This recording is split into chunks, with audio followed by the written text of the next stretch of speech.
ウルトラベラー TV へようこそ。この番組は日本国内1000カ所以上の観光地を旅した元旅行記者の厳選スポットを紹介します。今回は神集う里高千穂です。高千穂が国内最強のパワースポットということをご存知ですか？天孫降臨の地ですよ。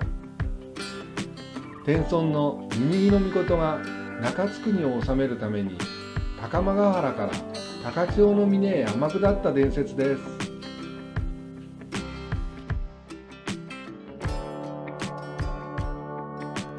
まず高千穂の位置とアクセスを簡単に説明すると、宮崎県の北西部、熊本県と大分県の県境に位置します。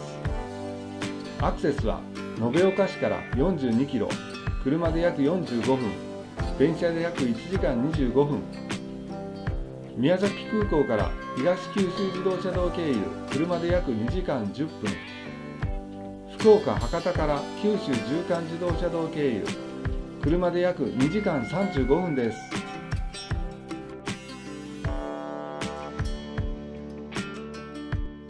天照大神が弟のスサノオノミコトのわんぱくぶりに愛想を尽かし、天の岩戸洞窟に隠れたあの神話の舞台がここ、天の岩戸神社です。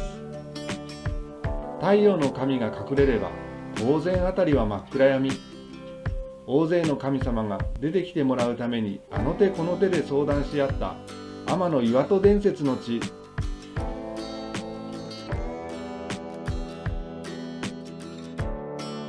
西本宮はその天の岩戸洞窟がご祭神。洞窟の前で雨のうずめの命が舞を行い、神様たちが声を上げたことで、洞窟の外は暗闇のはずなのに、なんで賑やかなの？と天照大神が洞窟から出るきっかけを作りました。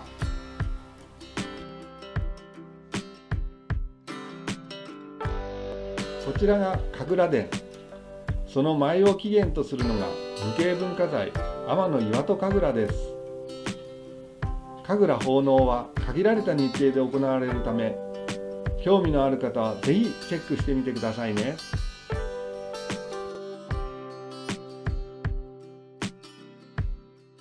神社から500メートル川上にある天の安河原は、神々が相談した場所。間口約40メートル、奥行き30メートルの行母ヶ岩屋と五ヶ瀬川の両岸に並ぶ無数の願掛け石が積まれた光景が、とてつもなくスピリチュアルな世界観を漂わしています。ゾクゾクしますよ、本当に。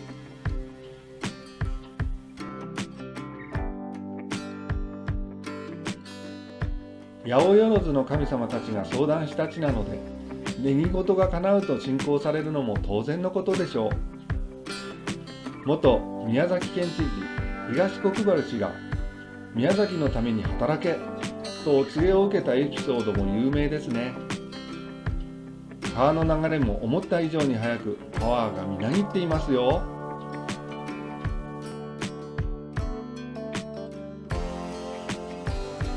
続いての伝説の地、国見ヶ丘は高千穂屈指の眺望を誇る標高513メートルの丘。神武天皇の孫立岩辰野命が九州を治めるため阿蘇に向かう時、ここで国見をしたという伝説からついた名称なんだとか。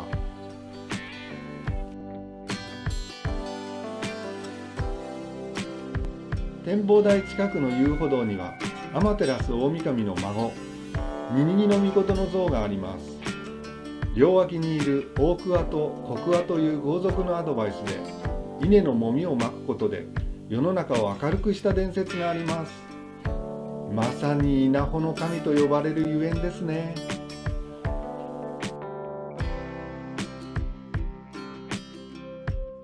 こちらが展望台からの景色。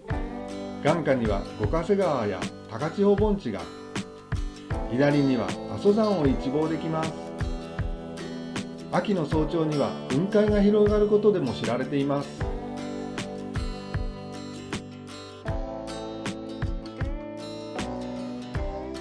続いての高千穂神社は約1900年前の創建と伝わり、飛鳥から平安時代に編集された立国史に記載されている国史健在者なんです。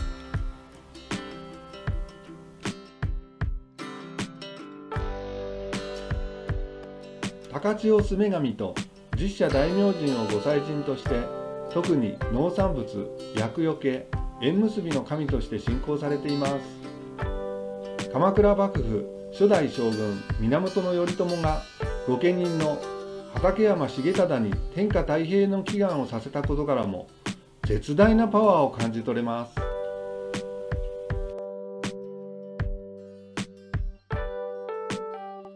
赤い円で囲ったのが夫婦杉。一つの幹から2本の大木がそびえます。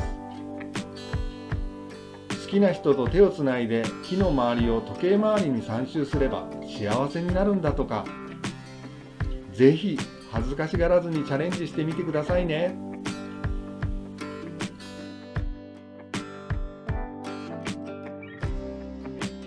社殿は唐破縁取り破付きの拝殿と五軒社流れ造り銅板葺きの本殿からなります。御祭神の一人三毛布命が三宮喜八荒神を退治して農業を開いた伝説の地。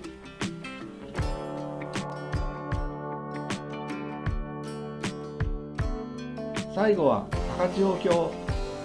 阿蘇山の噴火によって五ヶ瀬川を伝ってできた柱状節理が約7キロにわたって続き、美しい造形美を演出しています。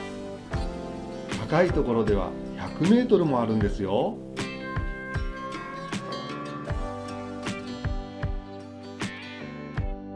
先ほど高千穂神社で登場した喜八荒神が投げたという伝説が残る喜八の力石。実際に見るとかなり大きいんですよ。重さはなんと推定約200トン。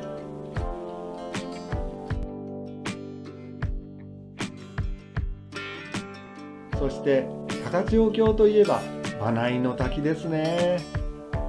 高さ17メートルから流れ落ちる名瀑。遊歩道から見下ろすもよし、貸しボートから見上げるもよし。天孫降臨の時、雨の村雲の命が天の真名井から湧く水をここに移したことが水源という伝説から命名されています。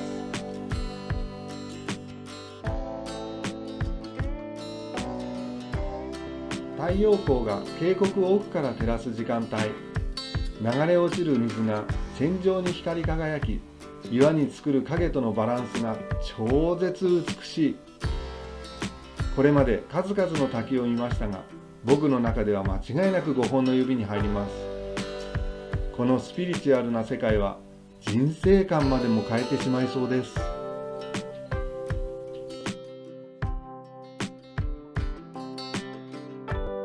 滝からしばらく遊歩道を歩くと不思議な光景に出会います。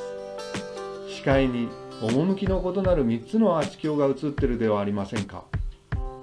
実はとっても珍しい景観で、日本でここだけなんだとか。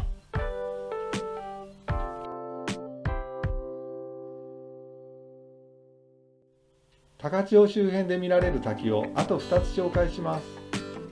左が日之影町の谷戸観音滝、右が五ヶ瀬町の宇野湖の滝です。時間があればぜひ寄ってみてくださいね。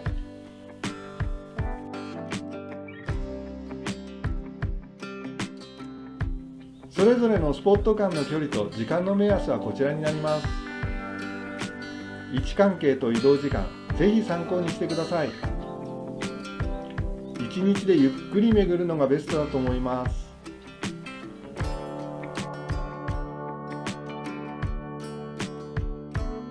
皆さんの応援が本当に励みになります。ぜひ評価とチャンネル登録をお願いします。最後までご視聴いただきありがとうございました。次回もどうぞお楽しみに。またお会いしましょう。